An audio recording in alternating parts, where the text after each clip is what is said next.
বিসমিল্লাহির রহমানির রহিম।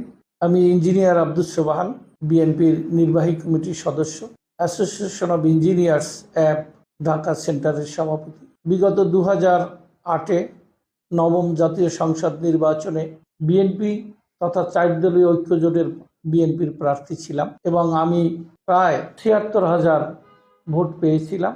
সামান্য কিছু ভোটে আমি হেরে গিয়েছি।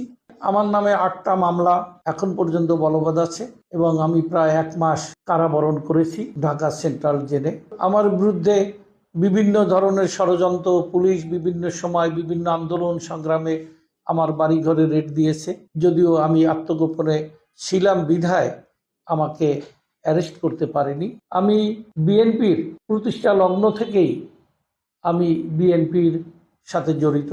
আমার বিএনপির যত আন্দোলন, ত্যাগ, তিতিক্ষা কর্মসূচির সাথেই আমি ওতপ্রোতভাবে জড়িত এবং আপনারা জানেন যে আমার বাড়ি বরিশাল 1 গৌনদী আগলঝাড়া অধিবাসী। আমি গৌনদী আগলঝাড়ার ওখানে আবুল হাসানাত আবদুল্লাহ স্বৈরাচার সরকার শেখ হাসিনার আপন ফুফাতো ভাই বাংলাদেশের ভিতরে এক সন্ত্রাসী এলাকার জনপদ আবুল হাসান আবদুল্লাহ সৃষ্টি করেছিল।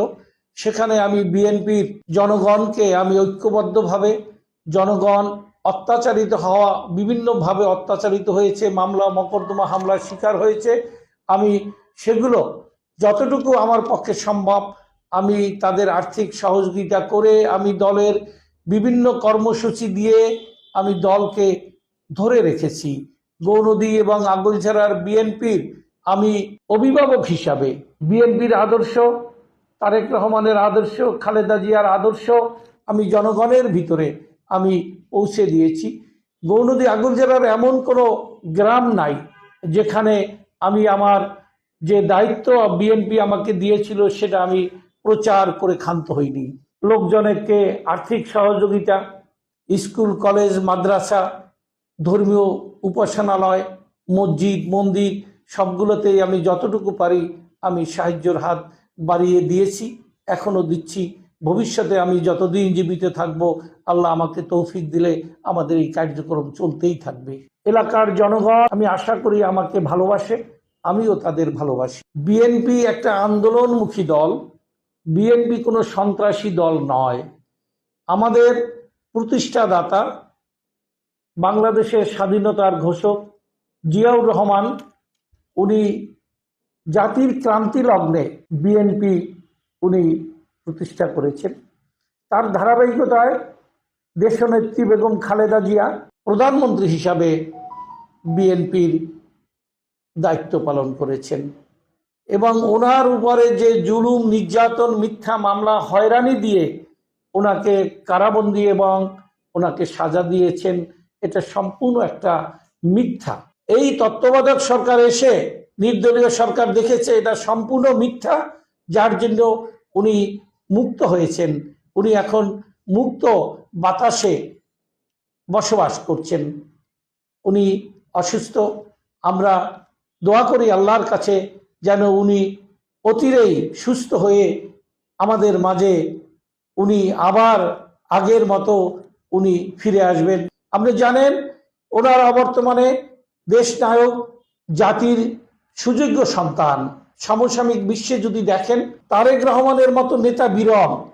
বিরল এই কারণেই আমি বলবো, যার পিতা শহীদ প্রেসিডেন্ট জিয়াউর রহমান, উনি সেনাবাহিনীর প্রধান ছিলেন, বাংলাদেশের রাষ্ট্রপতি ছিলেন। ওনার মা বেগম খালেদা জিয়া, উনি বাংলাদেশের 3 বারের প্রধানমন্ত্রী, তার ছেলে তারেক রহমান। সুতরাং আপনি সমসাময়িক বিশ্বে তাকিয়ে দেখেন কতজন নেতা যার বাপ এবং মা এই ধরনের রাষ্ট্রীয় সম্মানের এবং রাষ্ট্রীয় পদমর্যাদায় অধিষ্ঠিত ছিলেন। শুধু তাই নয়, ওনার পিতা মরহুম জিয়াউর রহমান সাহেব বাংলাদেশের স্বাধীনতা ঘোষণা করেছিলেন। শুধু স্বাধীনতা ঘোষণা করেই উনি ক্ষান্ত হননি, উনি রণাঙ্গনে যুদ্ধ করেছেন এবং এই স্বৈরাচার সরকার একতরফা নির্বাচনের নীল নকশা করে তারা তাদের ইচ্ছা অনুযায়ী দামি প্রার্থী দাঁড়া করিয়ে ওনারা একটা হাস্যকর নির্বাচন সম্পন্ন করেছেন। এর আগে যেমন আমরা কি করেছে, দিনের ভোট রাত্রে করেছেন, আর এবার একটা নতুন ইতিহাস সৃষ্টি করে একটা ডামি নির্বাচন করেছেন। সুতরাং এই ডামি নির্বাচনে জনগণের ম্যান্ডেট ছিল না। আপনারা দেখেছেন, শুনেছেন, পেপারে পত্রিকায় এসেছে যে ভোটার উপস্থিতি নাই। সুতরাং ভোটার উপস্থিতি কেন থাকবে না? ডামি নির্বাচনকে বাংলার জনগণ প্রত্যাখ্যান করেছে। স্বৈরাচার সরকার বাংলাদেশের এমন কোনো সেক্টর নাই, আপনি পুলিশ বাহিনী বলেন, সরকারি কর্মচারী বলেন, সেক্রেটারি বলেন, ব্যাংক প্রতিষ্ঠান বলেন, সমস্ত জায়গায় তাদের প্রতাত্তা, স্বৈরাচারের প্রতাত্তা বসিয়ে এদেশকে জুলুমের একটা রাজত্ব কায়েম করেছিল। বৈষম্য বিরোধী আন্দোলনের ছাত্ররা তারা তাদের অধিকার কোঠার বিরুদ্ধে আন্দোলন করেছিল, আর কোঠার বিরুদ্ধে আন্দোলন করতে যাইয়া তাদেরকে বলা হলো রাজাকারের সন্তান। অথচ আপনারা যদি দেখেন শেখ হাসিনা এবং তার বোন তাদের পরিবারকে 71-এ পাক বাহিনী ক্যান্টনমেন্ট থেকে তাদের খাবার পরিবেশন করত। এটা তো ইতিহাস, এটা আমার কথা নয়, এটা ইতিহাস।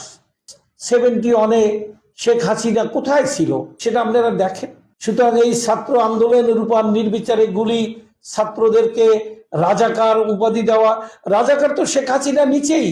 তার ছেলে তার মেয়ে কার কাছে বিয়ে দিয়েছে? সে কার সন্তান? রাজাকারের সন্তান, তার জামাই। তার যে নাতিপুতি বলতেছে তারা যারা হয়েছে তারা তো রাজাকারের রক্তেই হয়েছে। সুতরাং এই দেশের জনগণ তো ঢালাওভাবে রাজাকার উনি বলতে পারেন না। উনি বলেছেন বলেই ছাত্র সমাজ, নাগরিক সমাজ, বিএনপি তথা বিএনপির লক্ষ লক্ষ কর্মী, বিএনপির ছাত্র জনতা এই আন্দোলনে শরিক হয়েছে এবং নির্বিচারে গুলি করে মানুষকে হত্যা করা হয়েছে নির্মমভাবে। এবং আপনারা দেখেছেন শুধু হত্যাই নয়, তাদের লাশকে পুড়ে দেওয়া হয়েছে। কি বীভৎস আপনি কল্পনা করতে পারেন?